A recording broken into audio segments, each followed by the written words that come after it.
Hello, my lovelies, and welcome back to my channel. If it is your first time here, my name is Allison, and I am just a normal girl with an interest in all things weird, creepy, spooky, historically haunted, and just the paranormal. So, for today, we have another historical haunt for you. This story is about North Carolina's one of their most famous ghosts. Her name is Lydia.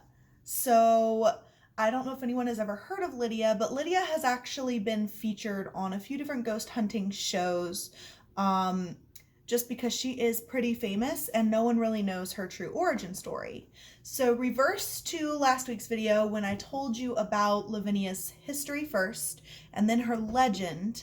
I'm going to tell you about Lydia's legend first this week, and then we're going to talk a little bit about the potential history that could be attached to this apparition.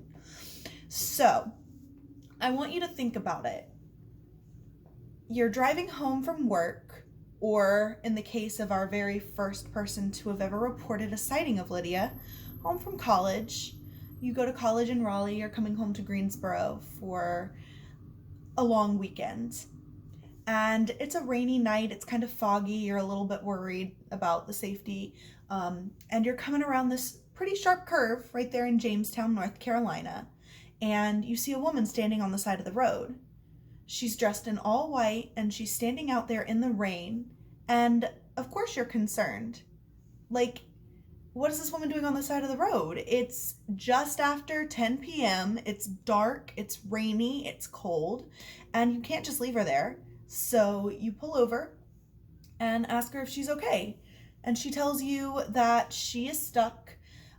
She's coming home from a dance and she needs a ride back to her house in High Point, North Carolina, which is another 10 minutes up the road. It's not too far for you. So sure, why not? Go ahead and hop in the back. And you let her in, and she seems thankful but distant and weird and unwilling to make conversation. And every time you try to start conversation, the only thing you can get out of her is her address and that her name is Lydia and she just needs to get home.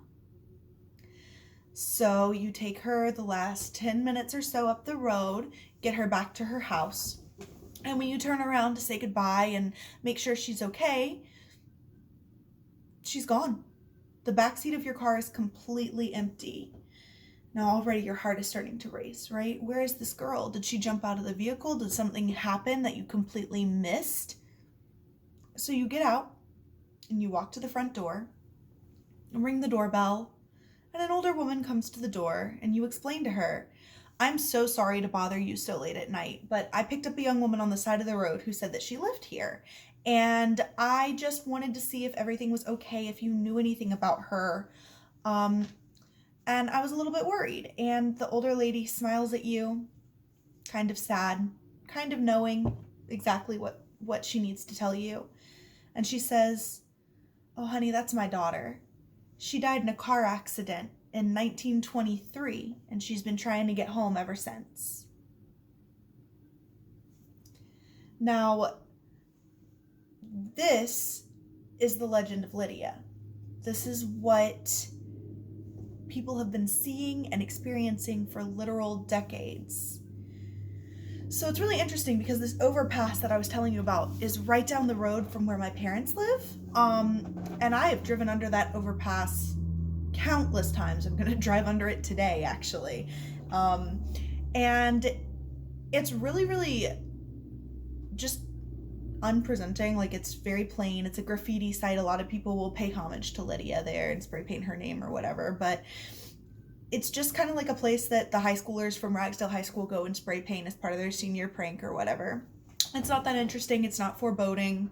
But Lydia's legend has been around, like I said, for decades. The first sighting of her was actually in 1959, I believe, which was this gentleman I was telling you about who was coming home from NC State.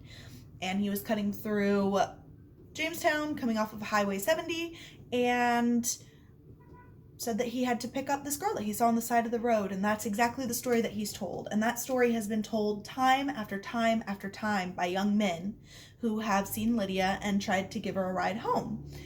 So the interesting thing is that there is no history actually tied to a real woman named Lydia. And people have tried to figure out who she is and why she's here and why she's haunting this particular bridge, but there hasn't been much conclusion about that. Now, the closest thing that anybody can come up with is that there was a fatal car accident at that overpass. The one that's there now is actually a rebuild of it. And if you go back into the woods a little bit, you'll see the original one, and it's overgrown. It's not used, not active. You can tell it's not active. It's vines everywhere. And that is actually the original site of a car accident that happened in 1923 when a young woman named Annie Jackson was thrown from the passenger seat of the vehicle that was coming around that curve. And in the rain, the driver lost control of the vehicle and they hit the overpass and then flipped over and landed upside down on the side of the road. The driver, whose name was C.L. Hutchinson, he fled the scene. No one knows what happened to him. He was not reported on. There's no information on whether he was ever found, or if charges were ever pressed or anything like that. There were two other passengers in the vehicle, two young women who were injured, and they were taken to High Point Regional Hospital, and they were treated for minor injuries. But the only one who died was Annie, and that was on impact. Now, it's a common consensus that most likely Lydia is actually Annie.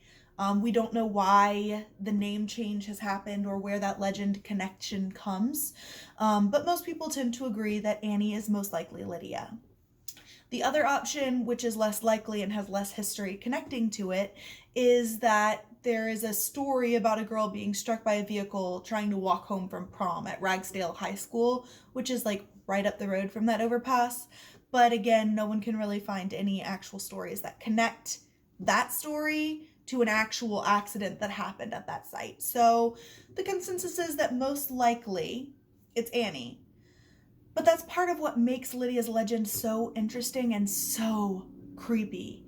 It's the lack of information that keeps her alive and keeps people talking about it and keeps that apparition wanting to come back so that she can get home to her family, so that she can tell people her story and what happened to her, despite being trapped in this moment that she can't get out of.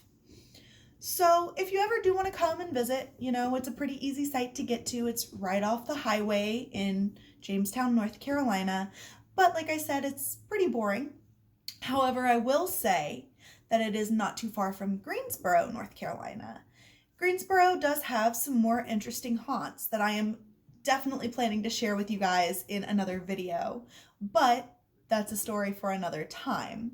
So, short video today. That's about all I've got for you guys, but I want you to make sure that you remember to stay woke, stay weird, and always look under the bed.